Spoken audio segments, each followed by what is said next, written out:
Hi friends, ಎಲ್ಲರಿಗೂ ನಮಸ್ತೆ. ದುರ್ಗಾ ವಿಶ್ವಲಾಗ್ಗೆ ನಿಮ್ಮೆಲ್ಲರಿಗೂ ಸ್ವಾಗತ.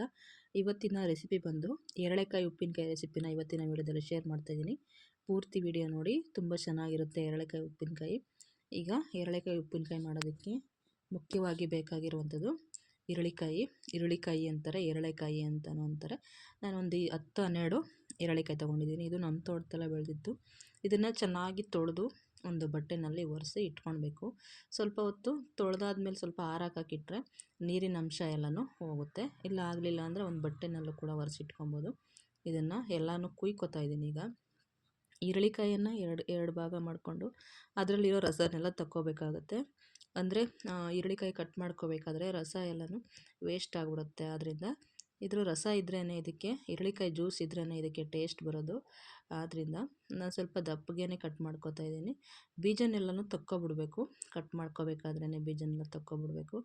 ಜ್ಯೂಸ್ನೆಲ್ಲ ತಕ್ಕೊಂಡಾದ್ಮೇಲೆ ಕಟ್ ಮಾಡಬೇಕಾದ್ರೇ ಬೀಜನೆಲ್ಲ ತೆಗೆದು ಇಟ್ಕೊಂಡ್ಬಿಡ್ಬೇಕು. ತಲೆನೋವಿಗೆ, ಪಿತ್ತಕ್ಕೆ, ಹಾಗೆ ತಲೆ ಸುತ್ತಿಗೆ ಎಲ್ಲ ತುಂಬಾ ಒಳ್ಳೆಯದು ಎರಳೆಕಾಯಿ.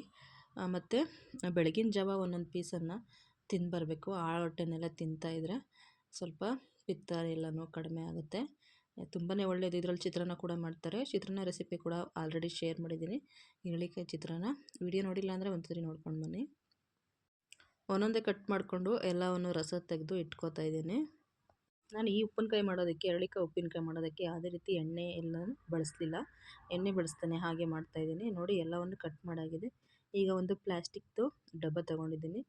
ಜಾಡಿ ಇತ್ತು ಅಂತ ಅಂದರೆ, ಉಪ್ಪಿನಕಾಯಿ ಜಾಡಿ ಇತ್ತು ಅಂತ ಅಂದರೆ ಅದನ್ನು ಹಾಕೋಬೋದು.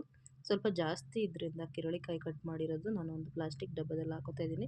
ಡಬ್ಬನ ನೀಟಾಗಿ ತೊಳೆದು ಚೆನ್ನಾಗಿ ನೀರಿನ ಅಂಶ ಇಲ್ದಿರೋ ಹಾಗೆ ಚೆನ್ನಾಗಿ ಒರೆಸಿ ಇಟ್ಕೋಬೇಕಾಗುತ್ತೆ. ನೋಡಿ, ಇಷ್ಟು ಪೀಸಸ್ ಆಗಿದೆ. ಇದಕ್ಕೆ ಇವಾಗ ನಾನೊಂದು ಮಸಾಲೆನ ತಗೋತೀನಿ. ನೋಡಿ, ಅದ್ರ ಜೊತೆಗೇ ಸ್ವಲ್ಪ ಹಸಿಮೆಣ್ಸಿಕಾಯಿ ಕೂಡ ಹಾಕ್ಕೊಂಡಿದ್ದೀನಿ. ಮೆಣಸಿನ್ಕಾಯಿ ಹಾಕ್ಕೊಂಡಿದ್ದೀನಿ.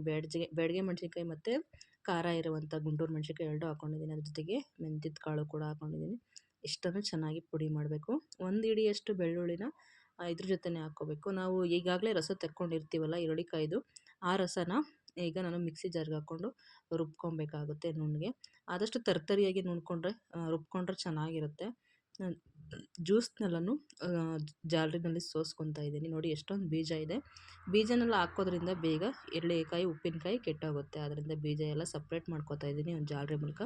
ಇದನ್ನು ಆದಷ್ಟು ನೈಸಾಗಿ ರುಬ್ಕೊಂಡಿದ್ದೀನಿ. ನೋಡಿ, ಸ್ವಲ್ಪ ಬ್ಯಾಡಗೆ ಮೆಣಸಿನ್ಕಾಯಿ ಹಾಕ್ಕೊಂಡ್ರೆ ತುಂಬ ಕಲರ್ ಬರುತ್ತೆ. ನಾನು ಈಗಾಗಲೇ ಈರುಳ್ಳಿಕಾಯಿ ಕೂದಿದ್ನಲ್ಲ, ಅದ್ರ ಜೊತೆಗೇ ಸ್ವಲ್ಪ ಹಸಿಮೆಣ್ಸಿನ್ಕಾಯಿ ಕೂಡ ಹಾಕ್ಕೊಂಡಿದ್ದೀನಿ. ಈಗ ಇದಕ್ಕೊಂದು ಹಿಡಿ ಉಪ್ಪನ್ನು ಕೂಡ ಹಾಕೋತಾ ಇದ್ದೀನಿ. ಉಪ್ಪು ಸ್ವಲ್ಪ ಜಾಸ್ತಿ ಇದ್ರೇ ಚೆನ್ನಾಗಿ ಬೇಯುತ್ತೆ. ಉಪ್ಪಲ್ಲೇ ಬೇಯಬೇಕಿದು. ಬೇಯಿಸಿ ಕೂಡ ಹಾಕ್ತಾರೆ. ಈ ರೀತಿ ಮಾಡಿದ್ರೂ ಕೂಡ ತುಂಬಾ ಚೆನ್ನಾಗಿರುತ್ತೆ. ನಾವು ಹಾಕಿರುವಂಥ ಮಸಾಲೆ ಎಲ್ಲ ರುಬ್ಕೊಂಡಿರ್ತೀವಲ್ಲ, ಆ ಮಸಾಲೆನೆಲ್ಲನೂ ಹಾಕಿ ಚೆನ್ನಾಗಿ ಮಿಕ್ಸ್ ಮಾಡಬೇಕು. ಇದು ಡಬ್ಬದ ಮುಚ್ಚಳ ಹಾಕ್ಬಿಟ್ಟು ಚೆನ್ನಾಗಿ ಕುಲ್ಕಿದ್ರೆ ಚೆನ್ನಾಗಿ ಮಿಕ್ಸ್ ಆಗುತ್ತೆ. ಉಪ್ಪು ಖಾರ ಎಲ್ಲ ಚೆನ್ನಾಗಿ ಮಿಕ್ಸ್ ಆಗುತ್ತೆ. ಇದನ್ನು 1 ವಾರ ಇಡಬೇಕಾಗುತ್ತೆ ಈಚೆಗಡೆ. ಫ್ರಿಜ್ಜಲ್ಲಿ ಇಟ್ಕೊಬೇಡಿ ಇಷ್ಟು ಬೇಗ. 1 ವಾರ ಈಚೆಗಡೆ ಇಟ್ಟರೆ ನೋಡಿ, ಈ ರೀತಿ ಚೆನ್ನಾಗಿ ಮಾಗಿರುತ್ತೆ ಉಪ್ಪಿನಕಾಯಿ. ಈ ರೀತಿ ರಸ ಬಿಟ್ಕೊಂಡಿರುತ್ತೆ. ನೋಡಿದ್ರಲ್ಲ ಯಾವ ರೀತಿ ಇದೆ ಎರಳೆಕಾಯಿ ಉಪ್ಪಿನಕಾಯಿ. Thank you so much. Video ನೋಡಿದ್ದಕ್ಕೆ ಧನ್ಯವಾದಗಳು.